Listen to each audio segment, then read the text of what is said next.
আমি বাস থেকে রাস্তার পাশে নামলাম। সেখানে আমি ছাড়া আর কেউই নেই। আর একটাও গাড়ি দেখতে পেলাম না। আমি যাব আমার বন্ধু বিজয়ের বাড়ি।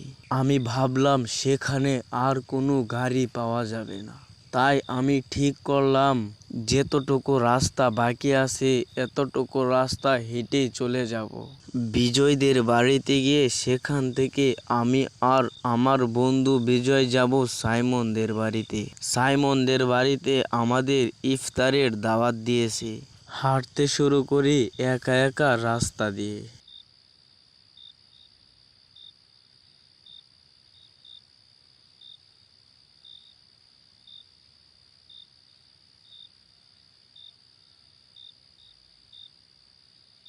বেশ কিছুক্ষণ হাঁটার পর আমি সামনে দেখতে পাই একটি বৃদ্ধ লোক দাঁড়িয়ে আছে। বৃদ্ধ লোকের শরীরে একটা ধুতি আর একটা গেঞ্জি। বৃদ্ধ লোকটি যেন আমার জন্যই অপেক্ষা করছে।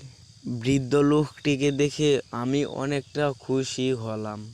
সেই লোকটিকে জিজ্ঞাসা করা যাবে অলিপুরা গ্রামটা কোথায়।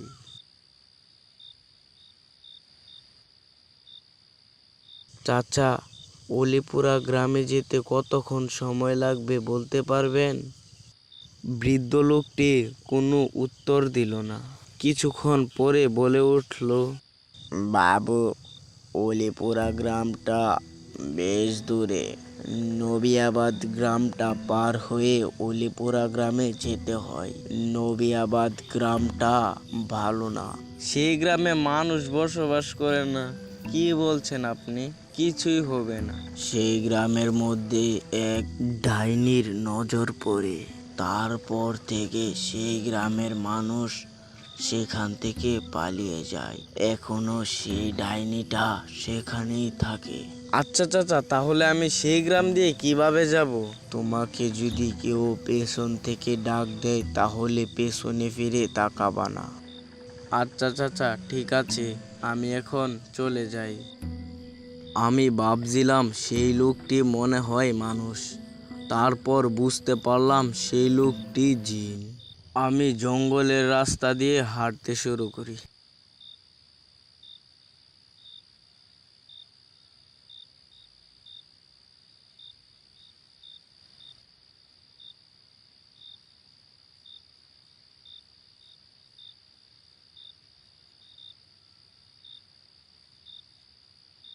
বেশ কিছুক্ষণ হাঁটার পর বুঝতে পারলাম নবিয়াবাদ গ্রামটায় এসে গেছি। গ্রামটা দেখতে অনেক সুন্দর দেখাচ্ছে।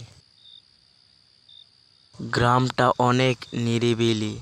সেই গ্রামের মধ্য দিয়ে আমি একা একা হেঁটে চলেছি। বেশ কিছুক্ষণ হাঁটার পর বুঝতে পারলাম আমার পেছনে কেউ যেন শ্বাস ফেলছে।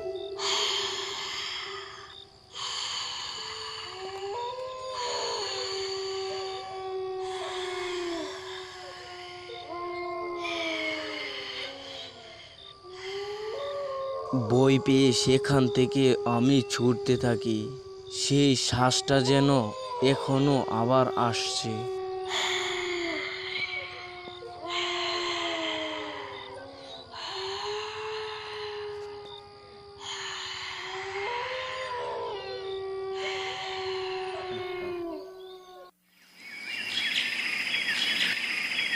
সেদিন রাতের বেলা আমি আমার বন্ধুর বাড়ি চলে যাই। তারপর আমার বন্ধুকে সব ঘটনা খুলে বলি।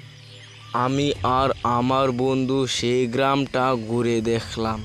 দেখতে পেলাম সেই গ্রামটা অনেক সুন্দর। সেদিন সকাল সকালে আমরা বের হয়ে পড়ে আমার বন্ধু সাইমনের বাড়িতে যাওয়ার উদ্দেশ্যে।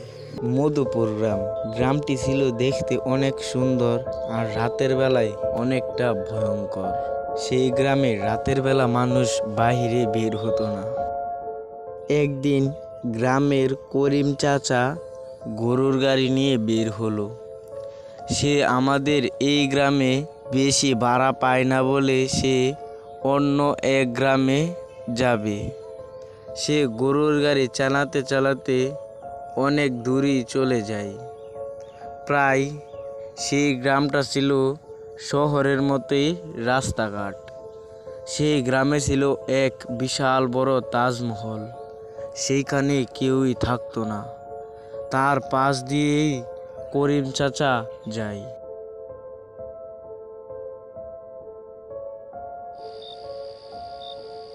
করিম চাচা আজ অনেক মোটা অঙ্কের টাকা লাভ করেছে। সে অনেক ভাড়া পেয়েছে, তাই তার বাড়ি ফিরতে ফিরতে অনেকটা রাত হয়ে গেছে। করিম চাচা সেই গ্রাম থেকে চলে আসলো। এবার আমাদের গ্রামের জঙ্গলের রাস্তা দিয়ে সে আসতে থাকে। বেশ কিছুক্ষণ সময় ধরে করিম চাচা জঙ্গলের রাস্তা দিয়ে আসছে, তবুও একটা মানুষের দেখা মিলল না।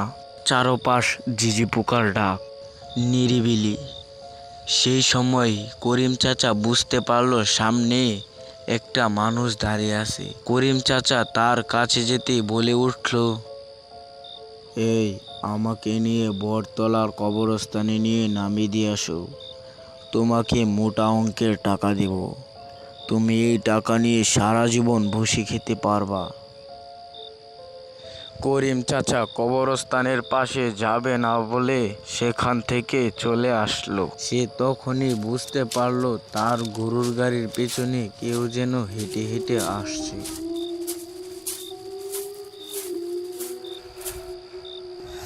তারপর গরুর গাড়ি থেকে নেমে বাহিরে এলো। দেখতে পেল সেখানে কেউই নেই। করিম চাচা আবারও গরুর গাড়ি চালাতে শুরু করে।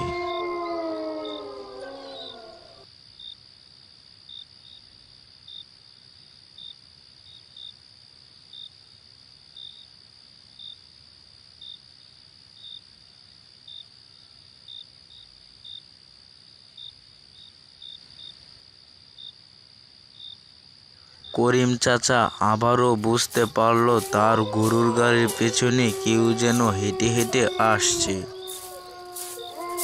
করিম চাচা এবার গরুর গাড়ি থেকে নেমে দেখলো পেছনে কেউই নেই।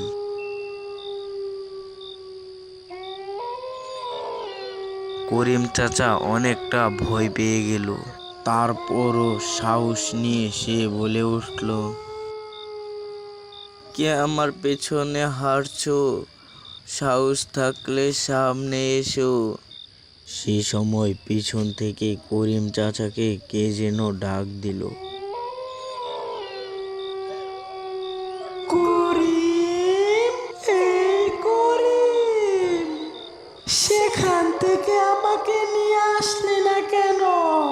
তাই তোর অনেক বিপদ হবে আজ।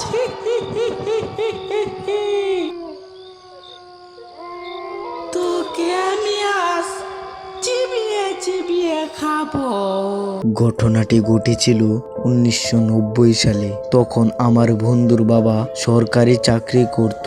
সে সময় গ্রামের মধ্যে আমার বন্ধুর বাবার পোস্টিং পড়ে। গরুর গাড়িও তেমনটা পাওয়া যায় না। আমার বন্ধুর বাবা দেখতে পেল সামনে একটা কি যেন আসছে। তার কিছুটা কাছে আসতে সে বুঝতে পারলো এটা একটা গরুর গাড়ি। সে একটু হাঁপ ছেড়ে যেমন বাঁচলো। গ্রামের মধ্যে তেমন গরুর গাড়িও নেই। তা এখন রাত্রের বেলা এই গ্রামের মধ্যে ঘর থেকে কেউ বের হয় না। গরুর গাড়িটি আমার বন্ধুর বাবার সামনে এসে দাঁড়ালো।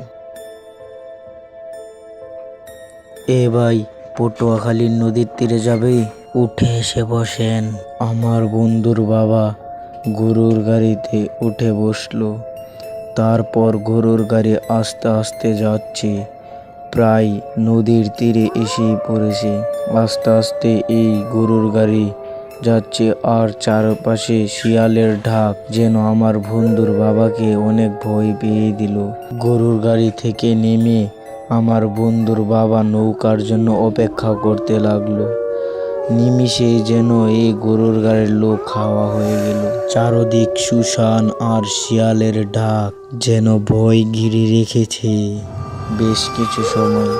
তারপর দেখতে পেল দূরে এক নৌকা আসছে।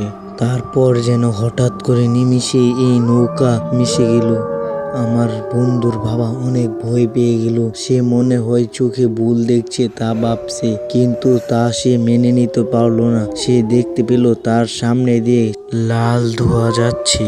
সে আরো ভয় পাচ্ছে। দেখতে পেল অনেক শিয়ালের ডাক হাহাকার করছে, যেমন এই নদীর তীরে। আমার বন্ধুর বাবা অনেক ভয়ে কি করবে বুঝতে পারছিল না। এখানে আমার বন্ধুর বাবা অজ্ঞান হয়ে পড়ে যায়। বন্ধুরা, আমাদের ভিডিওটি কেমন লাগলো? যদি ভালো লেগে থাকে তাহলে চ্যানেলটিকে অবশ্যই সাবস্ক্রাইব করে পাশে রাখা বেল আইকনটি প্রেস করে দেবেন। ভিডিও ছাড়ার সঙ্গে সঙ্গে যেন আপনারা নতুন ভিডিও পেয়ে যান। ধন্যবাদ আমাদের ভিডিওটি দেখার জন্য।